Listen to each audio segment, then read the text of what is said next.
सभी मेरे छात्रों सभी छात्राओं को मेरा सुबह का प्रणाम।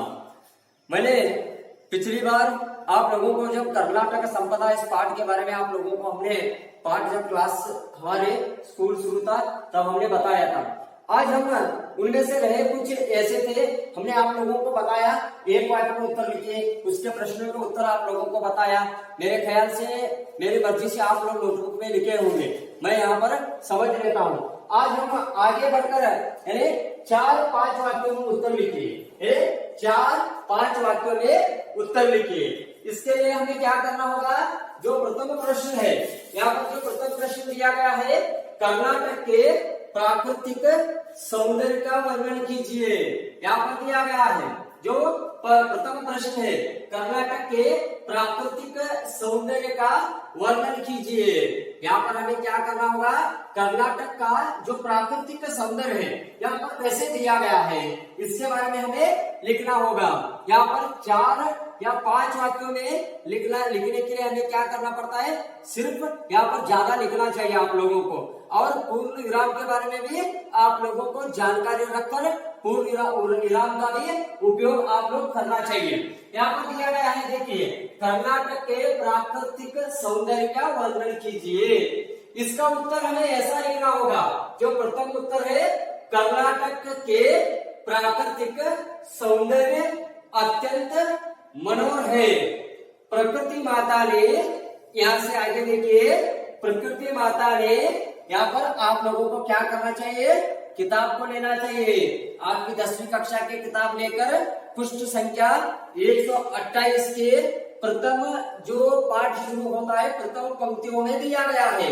देखिए, प्रकृति माता ने, इसके आगे क्या बढ़ना चाहिए, प्रकृति माता ने यहाँ पर दिया गया है, पहला जो पृष्ठ है उसमें से दूसरी लाइन में दिया गया है, दूसरी पंक्तियों में दूसरी लाइन में दिया गया है, प्रकृति माता ने कर्नाटक राज्य को अपने हाथों से संवार कर सुंदर और समृद्ध बनाया है। यहाँ पर एक पूर्ण विराम लगाना चाहिए। कर्नाटक के प्राकृतिक सुषमा नयन मनोहर है, पश्चिम में विशाल अरबी समुद्र लहराता है। इसी प्रांत में दक्षिण से उत्तर की छोर तक फैली लंबी पर्वतमालाओं को पश्चिमी घाट कहते हैं। इन्हीं घाटों का कुछ भाग सह्याद्री कहलाता है। दक्षिण में नीलगिरी की पर्वतमालाएं शोभायान है। यहाँ तक आप लोगों को जो प्रथम पंक्ति जो होता है उसके बारे में आप लोगों को आखिरी पर्वतमालाएं शोभायान है, यहाँ तक आप लोगों को लिखना चाहिए। हस्ताक्षर सही तरह से लिखना चाहिए। यहाँ पर जो प्रथम प्रश्न का उत्तर मैंने बताया। अब आगे बढ़ेंगे, कर्नाटक की शिल्प कला का परिचय दीजिए। यहाँ पर दिया गया है, कर्नाटक की शिल्प कला का परिचय दीजिए। हमें क्या लिखना चाहिए, यहाँ पर कर्नाटक की शिल्प कला अनोखी है। जैसे यहाँ पर दिया गया है, बादामी हो, ऐवड़े हो, पट्टदकल्लु हो, उसके बारे में शिल्प कला के बारे में लिखना चाहिए। यहाँ पर गोमटेश्वर जी का एक शिला प्रतिमा है, उसके बारे में भी कुछ लिखना चाहिए यहाँ पर, और मैसूर का राजमहल है उसके बारे में भी कुछ लिखना चाहिए हमें। यहाँ पर आगे बढ़ने से पहले देखिए आप लोगों को दूसरा जो प्रश्न है, कर्नाटक की शिल्प कला का परिचय दीजिए। यहाँ पर जो दूसरा प्रश्न दिया गया है हमें क्या करना चाहिए, देख लीजिए, 129 129 ನೇ ಪುಟದಲ್ಲಿ ಏನಿದೆ, ಕರ್ನಾಟಕದ ಶಿಲ್ಪಕಲೆಗಳ ಬಗ್ಗೆ ಬರೀಬೇಕಾಗಿದೆ। ಅಂದ್ರೆ ಏನಿದೆ, ಕರ್ನಾಟಕದ ಶಿಲ್ಪಕಲೆಯನ್ನ ಯಾವ ರೀತಿ ವರ್ಣನೆ ಮಾಡಲಾಗಿದೆ, ಪಟ್ಟದಕಲ್ಲು ಇರಲಿ, ಬೇಲೂರು ಇರಲಿ, ಹಳೆಬೇಲೂರು ಇರಲಿ, ಇದೊಂದು ಏನಿದೆ ಅದ್ಭುತವಾದಂತ ಏನಿದೆ ಶಿಲ್ಪಕಲೆ ಉಳ್ಳಂತ ರಾಜ್ಯ ಯಾವ್ದ್ರಿ, ಕರ್ನಾಟಕ। ಅದ್ರ ಬಗ್ಗೆ ಅಂತಂದ್ರೆ ನಾವು ಬಿಜಾಪುರದ ಬಗ್ಗೆ ಒಂದು ಲೈನ್ ಬರ್ಬೇಕ್ರಿ। ಅಂದ್ರೆ ಮತ್ತೆ ಏನ್ ಮಾಡ್ತಿರ್ತೀವಪ್ಪ ಅಂದ್ರ ಅದಾದ ತಕ್ಷಣ ನಾವೇನ್ ಮಾಡ್ತಿರ್ತೀವಿ ಅಂದ್ರ ಇಲ್ಲಿ ಏನಿದ್ರ ಗೊಮ್ಮಟೇಶ್ವರ ಶ್ರವಣ ಬೆಳಗೊಳ ಏನಪ್ಪ ಅಂದ್ರೆ ಗೊಮ್ಮಟೇಶ್ವರದ ಏನಪ್ಪ ಅಂದ್ರೆ ಮೂರ್ತಿ ಬಗ್ಗೆ ಬರಿಬೇಕಾಗಿತ್ರಿ। ಇದೆಲ್ಲ ಕೂಡ ಏನಪ್ಪ ಅಂದ್ರೆ ಬಿಜಾಪುರದ ಬಗ್ಗೆ ಇದೆಲ್ಲ ಬರಿಬೇಕಾದ್ರೆ ಫಸ್ಟ್ ಆದಂತ ಏನಪ್ಪ ಅಂದ್ರೆ ಒಂದು 4 ಲೈನ್ ಏನಿದ್ರೆ ಹೆಚ್ಚು ಬರಿಬೇಕಾಗ್ತಾ ಇದೆ। ಅದಕ್ಕಾಗಿ ಏನ್ ಹೇಳ್ತೀವಿ ನೋಡ್ರಿ, कर्नाटक की शिल्पकला का ಪರಿಚಯ दीजिए. ಕರ್ನಾಟಕದ ಏನಿದೆ ಶಿಲ್ಪಕಲೆಯ ಬಗ್ಗೆ ಪರಿಚಯವನ್ನು ಕೊಡ್ರಿ. 129ನೇ ಪುಟ ರೀ. ಅನಂತರ 3ನೇ ಪ್ಯಾರ ಅಲ್ಲಿ ಕೊಡಿದ್ದಾರೆ. कर्नाटक राज्य की शिल्पकला अनोखी है. ಕೊಡಿದ್ದಾರೆ 3ನೇ ಪ್ಯಾರಾದಾಗ ಫಸ್ಟ್ ಲೈನ್. कर्नाटक राज्य की शिल्पकला अनोखी है. यहाँ से बढ़कर यहाँ से शुरू करना होगा आप लोगों को. कर्नाटक राज्य की शिल्पकला अनोखी है. बादामी ऐहोले पट्टदकल्लू में जो मंदिर है उनकी शिल्पकला और वास्तुकला अद्भुत है. बेलूर हलवेरू सोमनाथपुर के मंदिरों में पत्थर की जो मूर्तियां है वे सजीव लगती है. ये सुंदर मूर्तियां हमें रामायण महाभारत पुराणों की कहानियां सुनाती है. श्रवणबेलगोला में 57 फुट ऊंची गोमटेश्वर की एक शिला प्रतिमा है जो दुनिया को त्याग और शांति का संदेश दे रही है. इसके बाद क्या लिखना होगा आप लोगों को? यहाँ पर आप लोगों को 1 या 2 पंक्तियों में एक पैराग्राफ करना चाहिए. शांति का संदेश दे रही है, यहाँ तक लिखना चाहिए. इसके बाद आप चाहे तो संत फिलोमिना चर्च उसके बारे में भी लिख सकते हैं. जगनमोहन राजमहल का वास्तु अत्यंत प्रतिमा है. मैसूर का राजमहल कर्नाटक का वैभव का प्रतीक है. और आप चाहे तो संग्रहालय अत्यंत यहाँ से आगे बढ़कर देखिए. 57 फुट ऊंची गोमटेश्वर की एक शिला प्रतिमा है जो दुनिया को त्याग और शांति का संदेश दे रही है. विजापुर के गोल गुंबज के हिस्टोरियन गैलरी वास्तुकला का अद्वितीय दृष्टांत है. मैसूर का राजमहल कर्नाटक के वैभव का प्रतीक है. प्राचीन सेंट फिलोमिना चर्च जगनमोहन राजमहल का पुरातत्व वस्तु संग्रहालय अत्यंत आकर्षणीय है.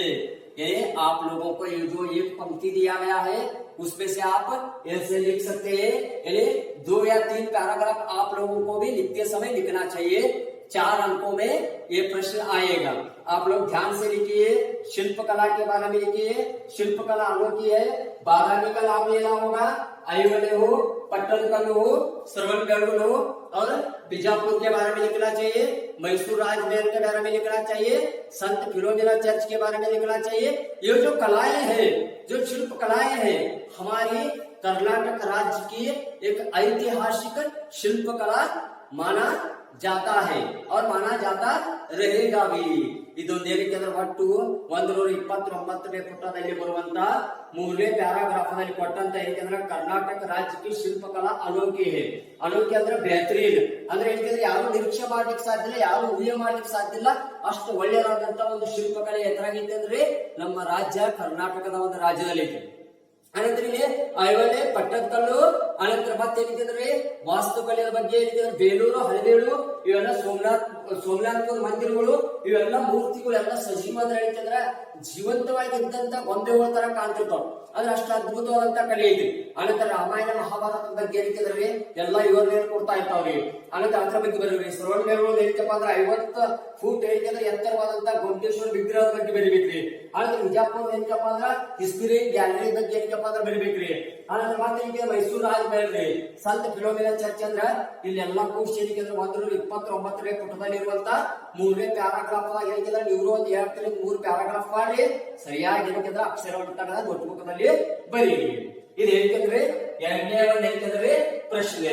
ಇದು ಬರುವಂತ ಏನಂದ್ರೆ 3ನೇ ಪ್ರಶ್ನೆ कन्नड़ भाषा तथा संस्कृति को कर्नाटक के साहित्यकारों की क्या देन है?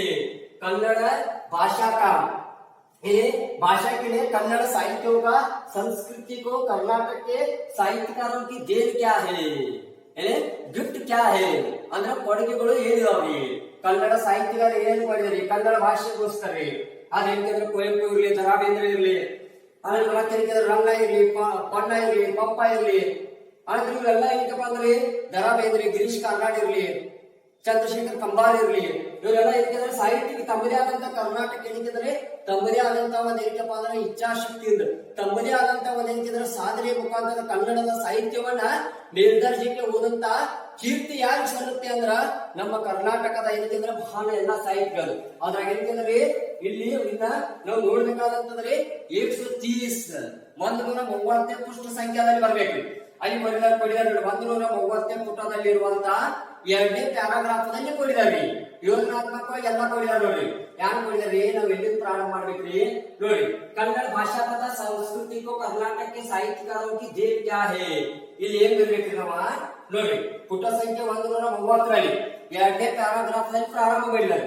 ಏನ್ರಿ कर्नाटक के अनेक साहित्यकारों ने सारे संसार में कर्नाटक की कीर्ति फैलाई है. इलिंद प्रारंभ ಮಾಡ್ಬೇಕ್ರಿ. यहाँ से शुरू करना होगा. कर्नाटक के अनेक साहित्यकारों ने सारे संसार में कर्नाटक की कीर्ति फैलाई है. वचनकार बसवण्णा क्रांतिकारी समाज सुधारक थे. उनका नाम लिखना चाहिए. बसवण्णा जी का नाम आदर के साथ लिखना चाहिए. उन्होंने समाज में सुधार लाने के लिए कितने बेहतरीन प्रयास करते थे और कर दिखाए. सिर्फ वो थे बसवण्णा जी. वचनकार बसवण्णा क्रांतिकारी समाज सुधारक थे. अक्का महादेवी, अन्नम प्रभु, सर्वज्ञ जैसे अनेक संतों ने अपने अनमोल वचनों द्वारा प्रेम, दया और धर्म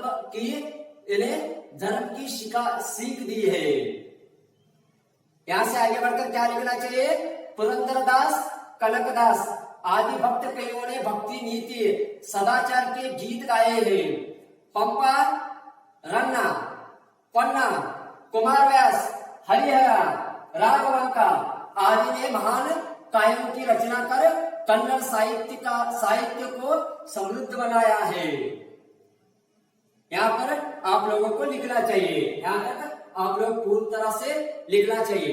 आप चाहे तो कर्नाटक के जेल के बारे में आधुनिक कवियों का लिए कुछ नाम ऐसे रख सकते हैं. समृद्ध बनाया है. यहाँ से आगे बढ़कर क्या लिखना चाहिए. जैसे समृद्ध बनाया है आधुनिक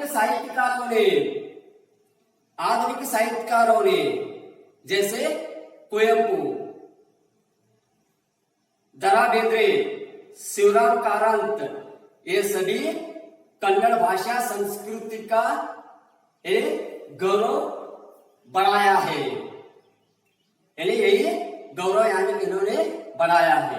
यहाँ तक आप ऐसे लिखकर पूर्ण तरह से उस प्रश्न का उत्तर आप समाप्त कर सकते हैं. यहाँ पर आप लोगों को चाहे तो पृष्ठ संख्या 130 पर कर्नाटक की दूसरी पंक्तियां.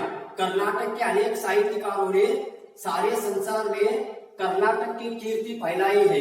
यहाँ से लिखकर आप लोगों को क्या लिखना चाहिए. आखिरी जो कन्नड़ साहित्य को समृद्ध बनाया है. यहाँ तक आप पूर्ण तरह से लिख सकते हैं. आखिरी बार यहाँ होने के बाद आधुनिक साहित्यकार जैसे कुवेंपु, दरा बेंद्रे, चंद्रशेखर कंबार, शिवराम कारंत इन्होंने भी कर्नाटक की साहित्य और संस्कृति के लिए ज्यादा देन दिए हैं. ऐसे लिखकर आप नोटबुक में लिखिए. कर्नाटक की संपदा के बारे में सभी प्रश्न और सभी उत्तर, विलोम शब्द हो, वचन हो, सभी के बारे में आप लोगों को मैंने बताया. और पिछली बार मैंने आप लोगों को लिखकर एक व्हाट्सएप पर ग्रुप पर छोड़ दिया था. यानी कोशिश करने वालों की कभी हार नहीं होती. उसके संदर्भ का बारे में मैंने भावार्थ के बारे में आप लोगों को बताया था.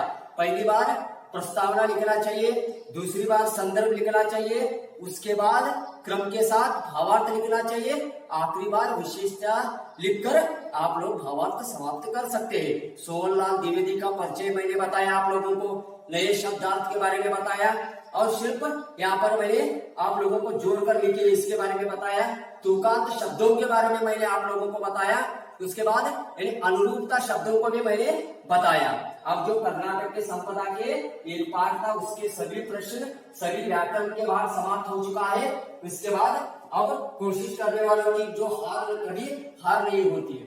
जो सोहनलाल द्विवेदी के द्वारा लिखित वो एक कविता के कुछ ही प्रश्न उत्तर लिखना बाकी रह गया है, वही उसे भी लिखकर आप लोगों को छोड़ दिया जाएगा.